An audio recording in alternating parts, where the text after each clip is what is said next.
Bienvenida, bienvenido. Hoy es viernes 28 de febrero de 2025 y esta es la Semana en 10. Un espacio de la Barra Mexicana, Colegio de Abogados, dedicado a llevarte a ti las noticias jurídicas más relevantes de la semana. Mi nombre es Luis Pereda y comenzamos.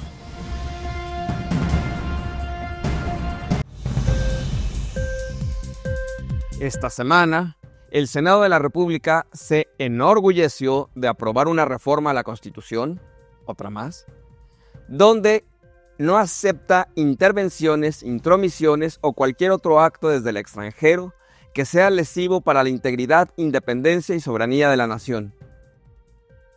También, esta misma semana, la fiscal general de los Estados Unidos afirmó que gracias a la fiereza con la que se negoció, México entregó a 29 connacionales para custodia judicial de Estados Unidos sin previo juicio. También esta semana, el Senado de la República aprobó las leyes secundarias de la llamada reforma energética. De acuerdo al Senado, estas reformas establecerán un modelo energético que garantice el suministro de energía a todo el país con precios justos, más fuentes limpias y considerando el desarrollo sustentable de las comunidades. Si usted identifica que estas reformas se parecen muchísimo a las que estaban vigentes hace 2 sexenios, probablemente usted tiene razón. ¿Te acuerdas cuántas décadas le tomó a este país construir un sistema electoral que, a base de sudor, sangre y fuego, fuera creíble? ¿Te acuerdas que eran ciudadanos libres como tú y como yo quienes contaban los votos de sus vecinos? ¿Te acuerdas que el escrutinio ciudadano era el factor clave para darle certeza a las elecciones? Bueno, pues todo eso ya no existirá este año en la votación para jueces, magistrados y ministros. Por una razón de practicidad, se ha echado a la basura décadas de construcción de confianza en el voto ciudadano contado por ciudadanos. Eso no ocurrirá este año. Así lo expresó, con esta preocupación, lo expresó una de las voces más autorizadas en materia de justicia electoral, la magistrada Yanine Otálora. Te invito a que puedas leer sus reflexiones, por supuesto minoritarias, ante un tribunal superior electoral, donde con 3 votos decidió que tu voto vale menos. Y esto, sin lugar a dudas, es un peligro terrible para la democracia. Y no todo son malas noticias. No todo trata de escasez de medicamentos o inseguridad a niveles increíbles o actos de corrupción que nunca se investigan. También, insisto, hay buenas noticias. Es el caso que la segunda sala de la Suprema Corte de Justicia de la Nación determinó que la Secretaría de Medio Ambiente y Recursos Naturales y la Procuraduría Federal de Protección al Ambiente deben coordinarse eficazmente con la Secretaría del Medio Ambiente de la Ciudad de México para garantizar el bienestar integral de la elefanta Eli, alojada en el Zoológico de Aragón, asegurando que se lleven a cabo las adecuaciones necesarias en el espacio donde se desenvuelve y vigilar el estado de su salud. ¡Qué paquidermo tan afortunado! Esta semana, el Pleno de la Suprema Corte resolvió una contradicción de criterios. Había tribunales colegiados que establecían que las autoridades administrativas de las entidades federativas no tenían la obligación de implementar, difundir y organizar los servicios de salud para garantizar el derecho a interrumpir el embarazo de forma voluntaria. Y, obviamente, había otro criterio contradictorio que decía que estas autoridades administrativas de las entidades federativas sí tenían esa obligación. Por supuesto, en medio de eso estaban las personas que deseaban interrumpir de manera voluntaria el embarazo porque, dependiendo de la entidad federativa, podrían o no lograrlo de manera sencilla y gratuita o compleja y a través de un juicio. Esta semana la Suprema Corte resolvió que sí es obligación de las autoridades administrativas proveer la organización de los servicios de salud para garantizar el derecho a interrumpir el embarazo de forma voluntaria. La Corte destacó que las mujeres y personas con capacidad de gestar pueden efectivamente ejercer su derecho a interrumpir de manera voluntaria su embarazo, y para ello resulta indispensable que existan servicios médicos seguros, disponibles, accesibles y respetuosos que les permitan hacerlo.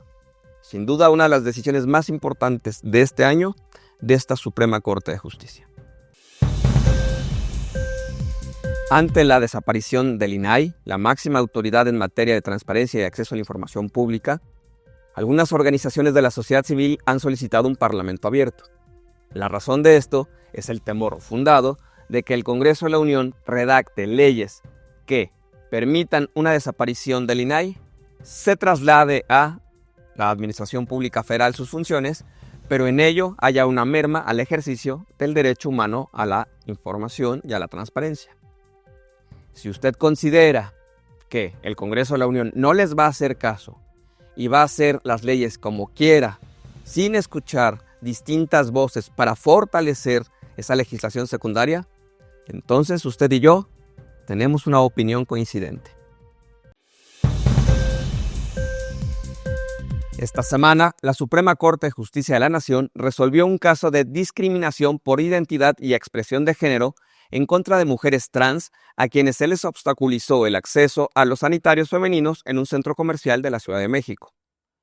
Como usted seguramente recordará, el personal de seguridad las exhibió públicamente y les exigió una identificación para permitirles entrar a los sanitarios femeninos, argumentando que las afectadas representaban un riesgo para las demás usuarias de esos sanitarios. La Suprema Corte de Justicia de la Nación determinó que impedir el acceso a un sanitario por identidad de género es dar un trato hostil a las mujeres trans, y esto viola sus derechos a la igualdad, a la no discriminación y a la identidad de género.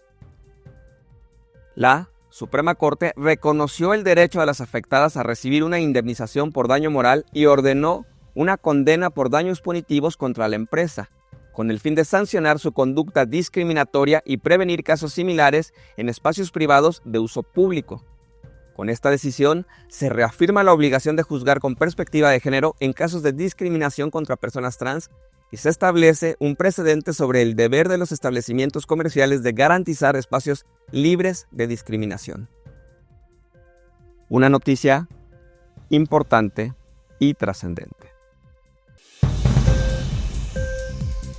Como sabes, la libertad de expresión de un ciudadano respecto al actuar de sus autoridades debe de recibir la máxima protección de los tribunales. Pero ¿qué pasa cuando hay un conflicto relacionado con la libertad de expresión entre dos particulares, como por ejemplo una empresa inmobiliaria y una asociación de colonos, donde esta última dice que esa empresa no presta bien los servicios y a partir de esas expresiones la empresa pierde contratos y con ello dinero? ¿Está la asociación de colonos ejerciendo su derecho a la libertad de expresión o por el contrario, debe de guardar silencio porque eso le genera daños a la empresa? Bueno, pues esta semana, en una decisión muy interesante, la Suprema Corte estableció una metodología para determinar qué debe de hacerse y reconoció que cuando se trata de información pública, libertad de expresión de un particular ante actos del gobierno, se trata de un estándar reforzado. Pero cuando se trata de temas de libertad de expresión entre particulares, se trata de un estándar regular, donde hay que atender a la veracidad e imparcialidad de la información, la existencia de afectaciones y dolo, la calidad de las personas involucradas y, por supuesto, la información si es de interés general o no. En este caso, se determinó que la Asociación de Colonos, claro que puede expresar lo que quiera respecto a los servicios que recibió de la empresa inmobiliaria, siempre y cuando se trate de hechos propios. Sin lugar a dudas, un caso que sentará precedentes para muchos litigios futuros. Y en materia internacional, no todos son malas noticias. Esta semana, la Comisión Interamericana de Derechos Humanos nombró a su junta directiva para el año 2025. Y como presidente de esta junta directiva, nombró al doctor José Luis Caballero Ochoa, al mexicano José Luis Caballero Ochoa, como su presidente, lo cual sin lugar a dudas es una buena noticia para la abogacía mexicana y un reconocimiento a la trayectoria de este académico mexicano.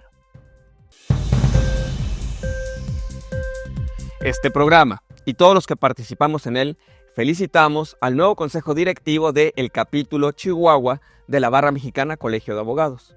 Esta semana tomó posesión la nueva presidenta de este capítulo Chihuahua, que sin lugar a dudas hará un gran trabajo en favor de la abogacía de ese estado de la República y por supuesto de toda la membresía de la Barra Mexicana Colegio de Abogados.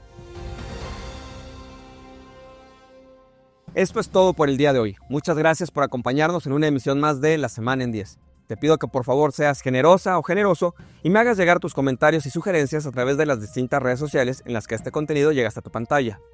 Y recuerda, todo lo que pase y lo que no pase en la elección de jueces, magistrados y ministros te afecta directamente a ti. El sistema electoral que hoy tenemos lo construiste tú y todas las personas que nos antecedieron. Tenemos la obligación y la conveniencia de preservarlo. Y las decisiones que se están tomando no lo preservan, lo destruyen.